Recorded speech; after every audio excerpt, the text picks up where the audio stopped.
Hi guys, Mr. Davis here, reading Alice in Wonderland by Lewis Carroll. We're on chapter 4, titled The Rabbit Sends in a Little Bill. It was the White Rabbit, trotting slowly back again and looking anxiously about as it went, as if it had lost something, and she heard it muttering to itself, "The Duchess, the Duchess! Oh, my dear paws! Oh, my fur and whiskers! She'll get me executed as sure as ferrets are ferrets! Where can I have dropped them, I wonder?" Alice guessed in a moment that it was looking for the fan and a pair of kid gloves, and she was very good naturedly began hunting about for them, but they were nowhere to be seen. Everything seemed to have changed since her swim in the pool, and the great hall with the glass table and the little door had vanished completely. Very soon the rabbit noticed Alice as he went hunting about, and called out to her in an angry tone, "Why, Mary Ann, what are you doing out here? Run home this moment and fetch me a pair of gloves and a fan. Quick now!" And Alice was so much frightened that she ran off at once in the direction it pointed to without trying to explain the mistake it had made. "He took me for his housemaid," she said to herself as she ran. "How surprised he'll be when he finds out who I am. But I'd better take him his fan and gloves, that is, if I can find them." As he said this, she came upon a neat little house, on the door of which was a bright brass plate with the name W. Rabbit engraved upon it. She went in without knocking and hurried upstairs, in great fear lest she should meet the real Marianne and be turned out of the house before she had found the fan and gloves. "How queer it seems," Alice said to herself, "to be going messages for a rabbit. I suppose Dinah'll be sending me on messages next."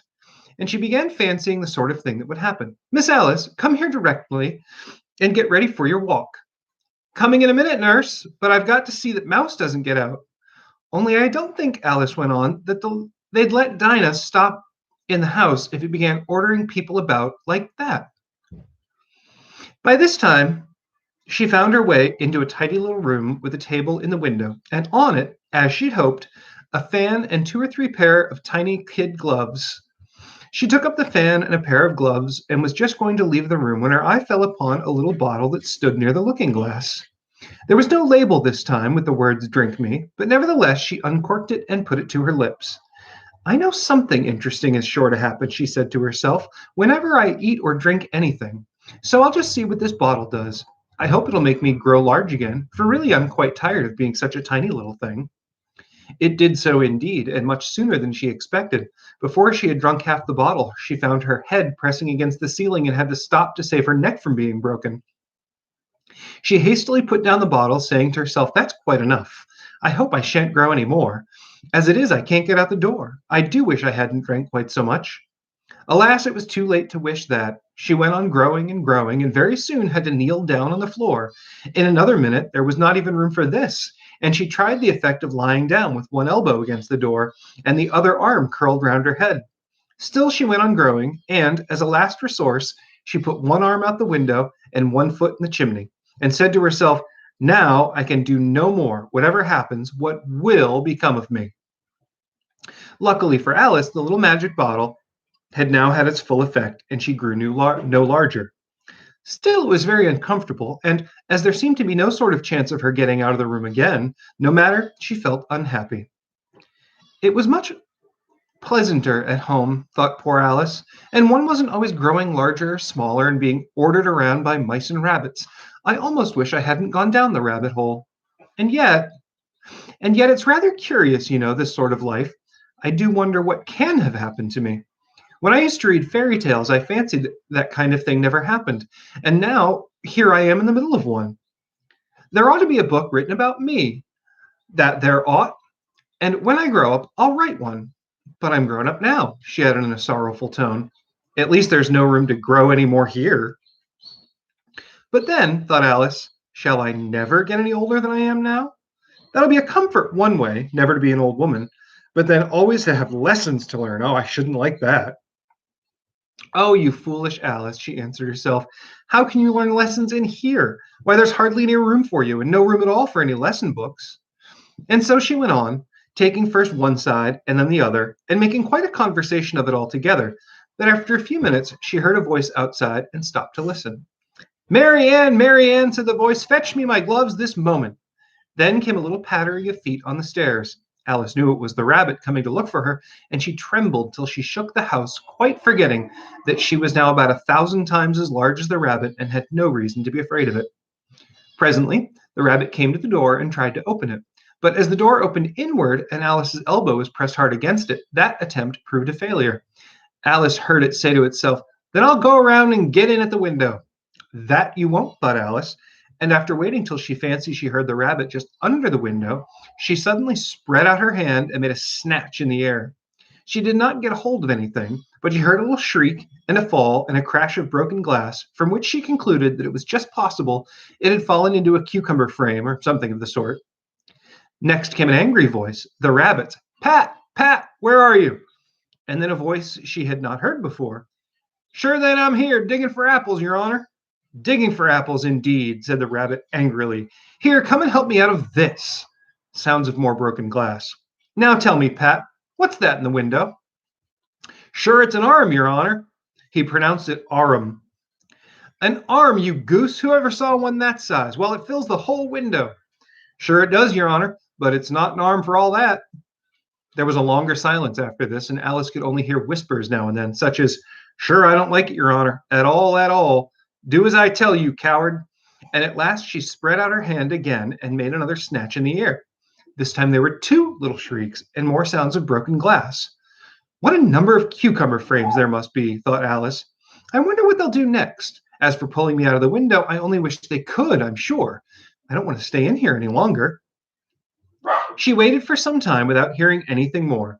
At last, a rumbling of little cartwheels and the sound of a good many voices all talking together.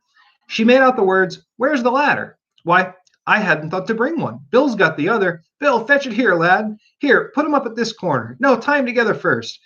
They don't reach half high enough yet. Oh, they'll do well enough. Don't be particular. Here, Bill, catch a hold of this rope. Will the roof bear? Mind that loose slate. Oh, it's coming down. Heads below." A loud crash. "Now who did that? It was Bill, I fancy. Who's going down the chimney?" "Nay, I shan't. You do it." "That I won't. Bill's got to go down. Here, Bill, the master says you're going down the chimney." "Oh, so Bill's got to come down the chimney, has he?" asked Alice to herself. Shy, they seem to be putting everything on Bill. I wouldn't want to be in Bill's place for a good deal. This fireplace is narrow, to be sure, but I think I can kick a little. She drew her foot as far down the chimney as she could and waited till she heard a little animal, she couldn't guess what sort it was, scratching and scrambling about in the chimney close to her arm. Then, saying to herself, "This is Bill," she gave one sharp kick and waited to see what would happen next. The first thing she heard was a general chorus of, "There goes Bill," and then the rabbit's voice coming along, "Catch him, you by the edge." Then the silence, then another confusion of voices. "Hold up his head. Brandy now, don't choke him. How old was it, old fellow?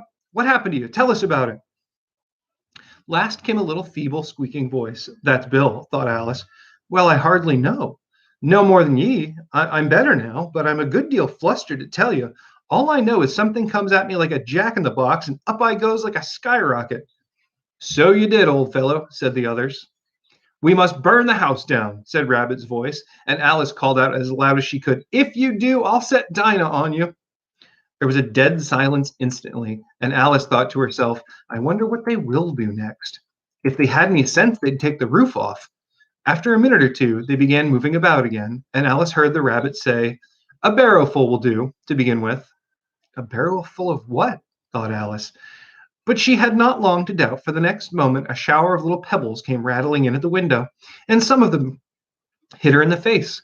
"I'll put a stop to this," she said to herself, and shouted out, "You'd better not do that again," which produced another dead silence.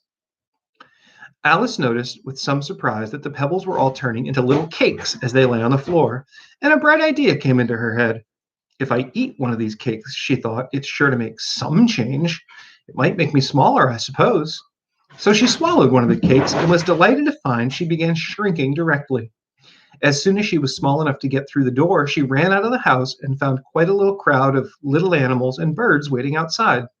The poor little lizard, Bill, was in the middle, being held up by two guinea pigs who were giving it something out of a bottle.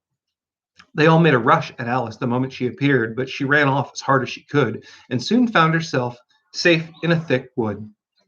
"The first thing I've got to do," said Alice to herself as she wandered about in the wood, "is grow to my right size again. And the second thing is to find my way into that lovely garden. I think that will be the best plan." It sounded an excellent plan, no doubt, and very nearly and simply arranged. The only difficulty was that she had not the smallest idea of how to set about it. And while she was peering about anxiously among the trees, a little sharp bark just over her head made her look up in a great hurry. An enormous puppy was looking down at her with large round eyes and feebly stretching out one paw, trying to touch her. "Poor little thing," said Alice in a coaxing tone, and she tried hard to whistle to it, but she was terribly frightened all at the time, all the time at the thought that it might be hungry, in which case it would be very likely to eat her up in spite of all the coaxing. Hardly knowing what she did, she picked up a little bit of a stick and held it out to the puppy, whereupon the puppy jumped into the air off all its feet at once with a yelp of delight and rushed at the stick and made believe to worry it. Then Alice dodged behind a great thistle to keep herself from being run over. And the moment she appeared on the other side, the puppy made another rush at the stick and tumbled head over heels in a hurry to get a hold of it. Then Alice, thinking it was very like having a game of play with a cart horse and expecting every moment to be trampled under its feet, ran round the thistle again. Then the puppy began a series of short charges at the stick, running a very little way forward each time and a long way back, and barking hoarsely all the while, till at last it sat down a good way off, panting with its tongue hanging out of its mouth and its great eyes half shut. This seemed to Alice a good opportunity for making her escape. So she set off at once, and ran till she was quite tired and out of breath, until the puppy's bark sounded quite faint in the distance. "And yet, what a poor dear little puppy it was," said Alice, as she leaned against a buttercup to rest herself, and fanned herself with one of the leaves. "I should have liked teaching it tricks very much, if only I'd been the right size to do it. Oh dear, I'd nearly forgotten that I've got to grow up again. Let me see how it is to be managed. I suppose I ought to eat or drink something or other, but the great question is what?" The great question certainly was what. Alice looked all around her at the flowers and the blades of grass, but she did not see anything that looked like the right thing to eat or drink under the circumstances.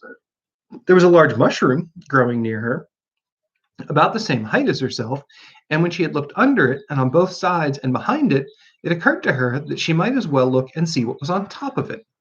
She stretched herself up on tiptoe and peeped over the edge, and her eyes immediately met those of a large caterpillar that was sitting on the top with its arms folded, quietly smoking a long hookah and taking not the smallest notice of her or anything else.